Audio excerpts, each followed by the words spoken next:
Most manifestation advice is keeping you broke, single, and frustrated. The harder you try to manifest, the more you're actually blocking what's trying to reach you. What I'm about to share flips everything you've been taught on its head. Here's what nobody tells you about the quantum field. It responds to coherence, not force. When you're desperately visualizing, affirming, and doing 17 different rituals every morning, you're creating what scientists call quantum interference. Your desperation literally scrambles the frequencies you're trying to tune into. Think of it like trying to hear a radio station while someone's banging pots and pans next to you. The signal's there, but all that noise is drowning it out. Every morning, millions of people wake up and immediately start forcing.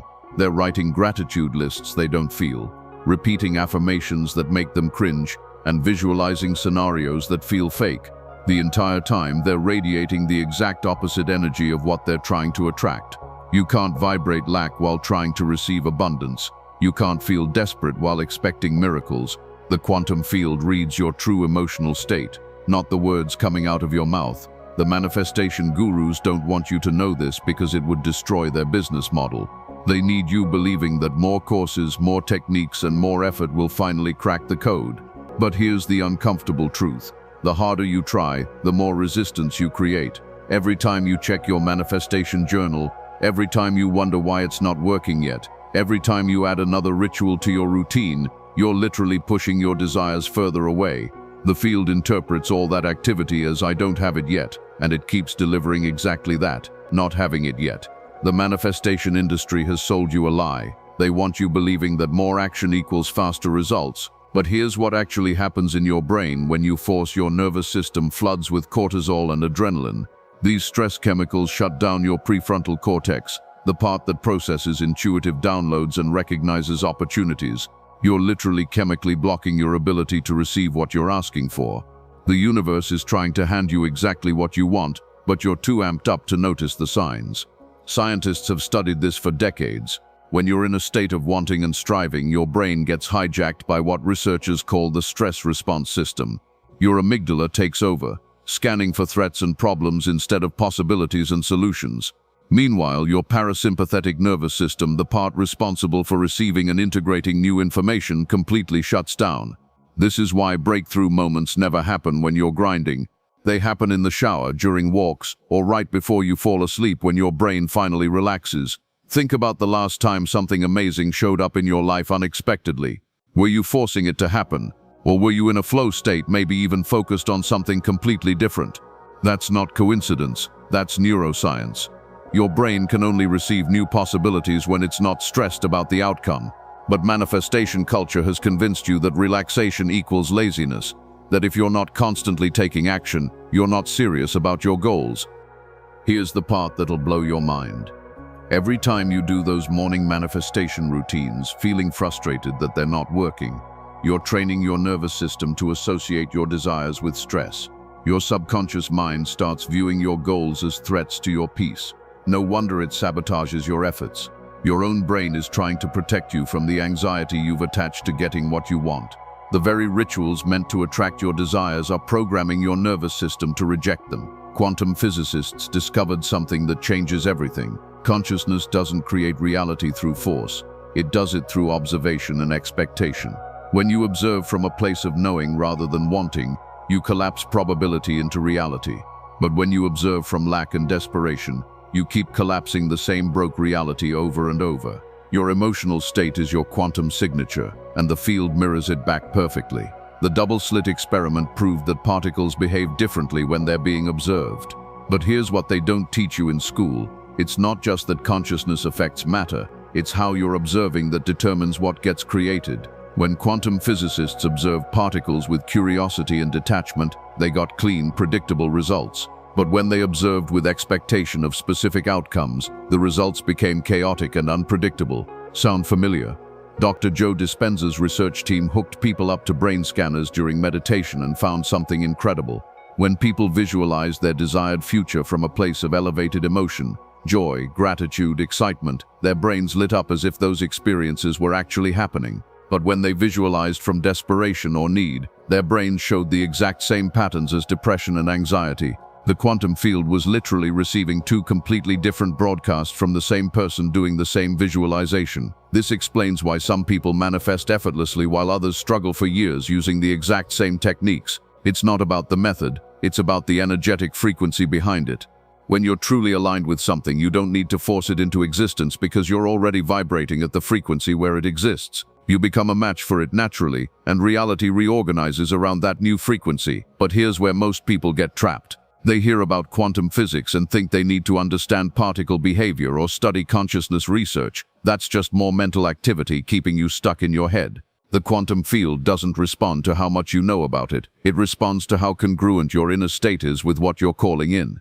You could have a PhD in quantum mechanics and still block your manifestations if you're approaching them from lack and control. The real quantum secret is this: reality is constantly collapsing into form based on your deepest assumptions about what's possible for you. Not your conscious thoughts, not your affirmations, but your core beliefs about what you deserve and expect. Change those assumptions, and reality has no choice but to reorganize itself around your new energetic signature.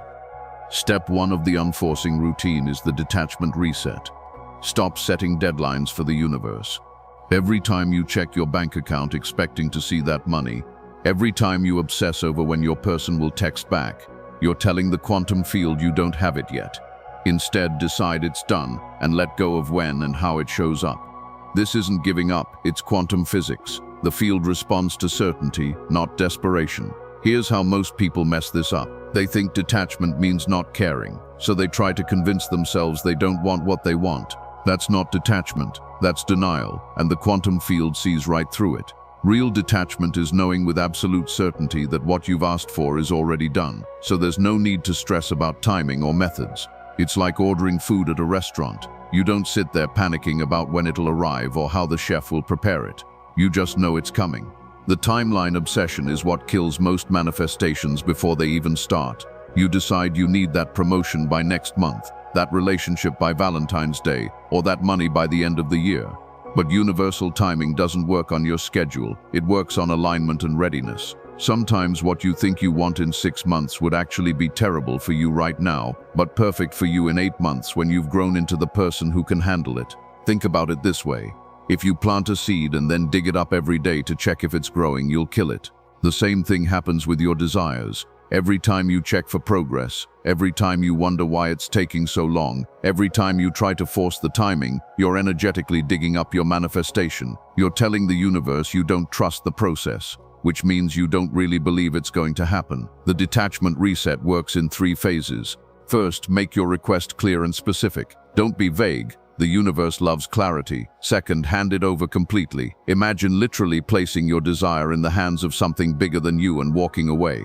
Third, live as if it's already handled, not as if it's coming, as if it's done. This shifts you from the frequency of wanting into the frequency of having, which is where manifestations actually occur. But here's the part that trips everyone up. Your ego will panic when you start detaching. It'll try to convince you that letting go means giving up, that you need to stay vigilant and keep pushing. That voice isn't trying to help you manifest, it's trying to keep you in control. And control is the opposite of allowing. The more you can surrender the how and when, the faster the universe can deliver something even better than what you originally asked for. Step 2 is coherence breathing, and this is where most people mess up. Instead of visualizing what you want for 20 minutes, spend 5 minutes syncing your heart and brain frequencies. Breathe in for 4 counts, hold for 4, out for 4. While you do this, feel grateful for something you already have. This creates heart-brain coherence, the exact frequency the quantum field recognizes as a match for your desires. Your heart literally starts broadcasting a signal that says, "I already have this." The Heart Math Institute spent decades researching this, and what they found changes everything about manifestation. Your heart has its own nervous system with over 40,000 neurons. It's literally a second brain. When your heart and brain are in coherence, they create a measurable electromagnetic field that extends 8 feet around your body. This field carries information about your emotional state directly into the quantum field. But here's the crazy part. When you're in coherence, this electromagnetic signature becomes 5,000 times stronger than your brain waves alone. Most manifestation techniques keep you stuck in your head, trying to think your way into abundance. But thoughts without the right emotional frequency are just mental noise. Your heart is what gives your thoughts power. When you align your heart's rhythm with elevated emotions like gratitude, joy, or appreciation, you create what scientists call heart coherence. In this state, your entire nervous system syncs up, your stress hormones drop, and your brain starts producing the exact chemicals associated with feeling good and being open to new possibilities. Here's why this works when visualization doesn't. When you visualize from your head, you're usually trying to force specific images or scenarios that feel fake to your nervous system. Your subconscious knows you're pretending, so it rejects the whole process. But when you breathe into coherence, you're not trying to create specific images, you're generating the feeling of already having what you want. Your body can't tell the difference between a real experience and a vividly felt imagined one, so it starts responding as if your desires are already real. The technique is deceptively simple, which is why most people skip it for more complicated methods. Sit comfortably, place one hand on your heart, and breathe slowly and deeply. 4 counts in through your nose, hold for 4, out through your mouth for 4. But here's the key. While you're breathing, focus on your heart area and recall a moment when you felt genuine appreciation or love, not for what you want to manifest, but for something you already have. This could be a pet, a friend, a beautiful sunset, or even just the fact that you're alive. As you hold that feeling of appreciation and maintain the breathing rhythm, you'll start to feel a shift. Your nervous system calms down, your mind stops racing, and you naturally drop into a state of peaceful knowing. This is coherence, and in this state, you become a vibrational match for your desires without having to think about them at all. You're literally rewiring your nervous system to expect good things instead of constantly scanning for problems. The most powerful part happens when you finish the breathing and go about your day. That coherent state stays with you, subtly shifting how you perceive and respond to everything around you. Opportunities you would have missed start catching your attention. People respond to you differently because you're radiating a completely different frequency. This isn't wishful thinking, it's measurable at electromagnetic science. Step 3 is assumption living, acting from the end result without attachment to outcomes. This means making decisions as the person who already has what you want, but without constantly checking if it's working. If you want financial freedom, start appreciating money everywhere you see it, instead of complaining about bills. If you want love, start feeling loved by appreciating the love that's already around you. You're not pretending, you're tuning into the frequency where those things already exist. Here's where most people get confused.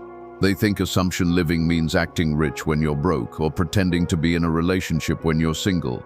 That's not what this is about. That's just more forcing disguised as confidence.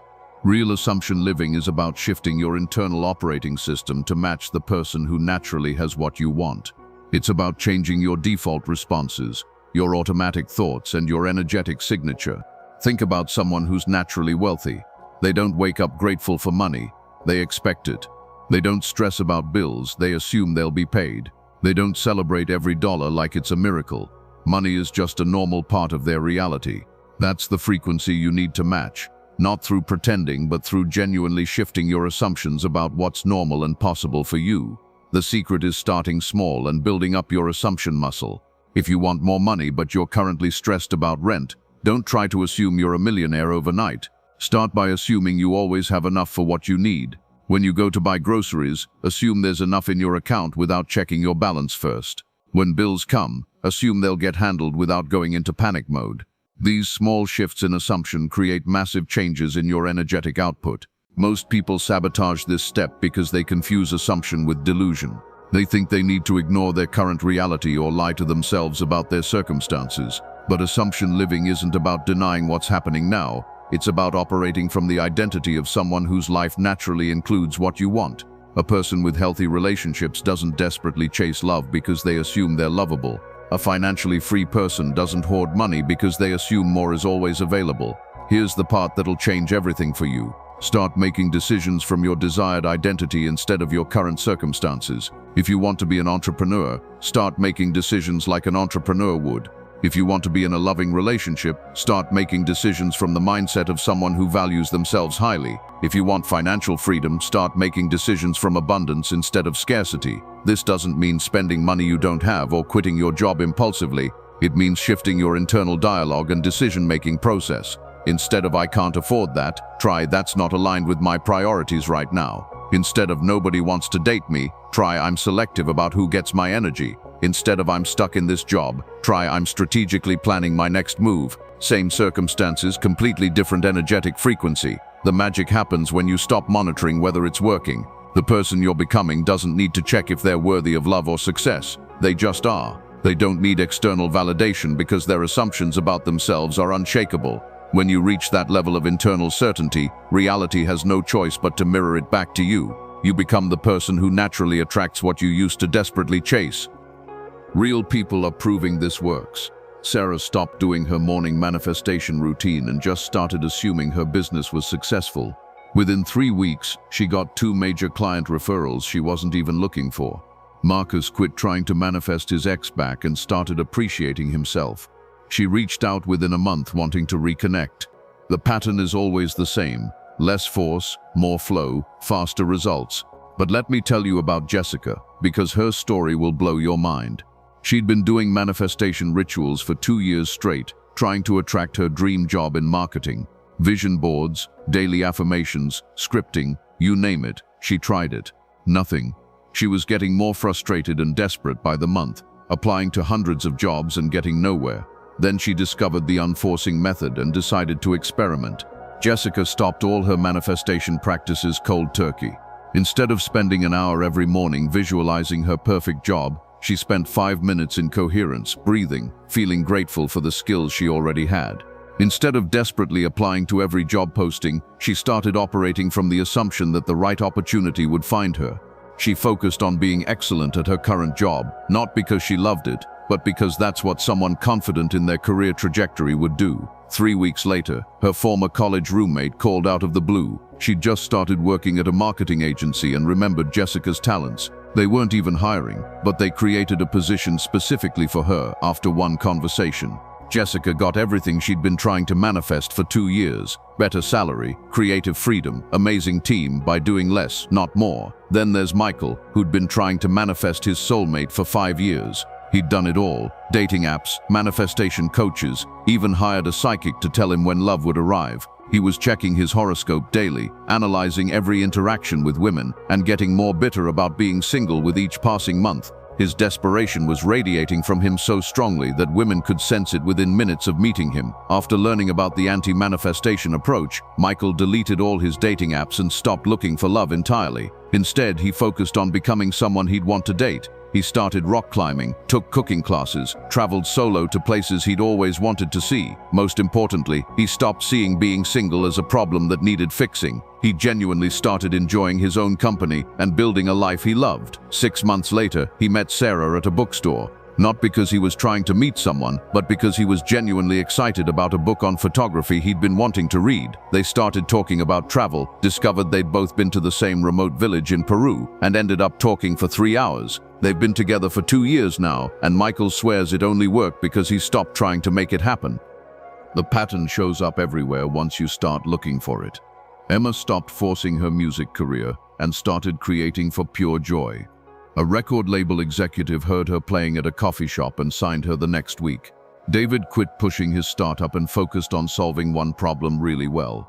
His simple solution went viral and attracted investors he never could have reached through networking. Here's what's really happening in these stories. When people stop forcing, they stop broadcasting desperation and start radiating confidence. They stop making decisions from lack and start making decisions from abundance. They stop trying to control outcomes and start trusting the process.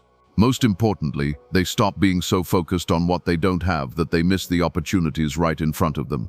The universe isn't withholding your desires to test you or teach you patience. It's waiting for you to become energetically compatible with what you're asking for. And that compatibility never comes from doing more. It comes from being more aligned with who you naturally are when you're not stressed about getting what you want. Here's your challenge. For the next 7 days, do less, not more. Stop all your manifestation rituals. Instead, just assume you already have what you want, and watch how differently you move through the world. The quantum field has been waiting for you to get out of your own way. Sometimes the most powerful thing you can do is absolutely nothing. I know this goes against everything you've been taught. Your ego is probably screaming right now, telling you that less action means less results. But consider this. What if the reason your desires haven't shown up yet isn't because you haven't done enough, but because you've been doing too much? What if all that forcing has been creating so much energetic noise that the universe can't get through to you? This isn't about being lazy or giving up on your dreams. This is about working with quantum mechanics instead of against them. When you stop trying to control every detail and start trusting the process, you align with how reality actually operates. You become a clear channel for your desires instead of a wall of resistance blocking them. Start tomorrow morning. Instead of your usual manifestation routine, just breathe into coherence for 5 minutes and feel grateful for something you already have. Then go about your day assuming everything is working out perfectly, even when you can't see how. Notice what opportunities start appearing when you're not desperately searching for them. Pay attention to how differently people respond to you when you're not radiating need and desperation. The hardest part won't be doing less. It'll be trusting that less is enough. Your conditioning tells you that if you're not constantly working toward your goals, you're not serious about them. But the quantum field operates on frequency, not effort. When you match the frequency of already having what you want, reality reorganizes itself to reflect that frequency back to you. 7 days. That's all I'm asking. Stop forcing, start flowing, and let the universe show you what's been trying to reach you all along. Your desires aren't missing, you've just been too busy chasing them to let them catch up to you.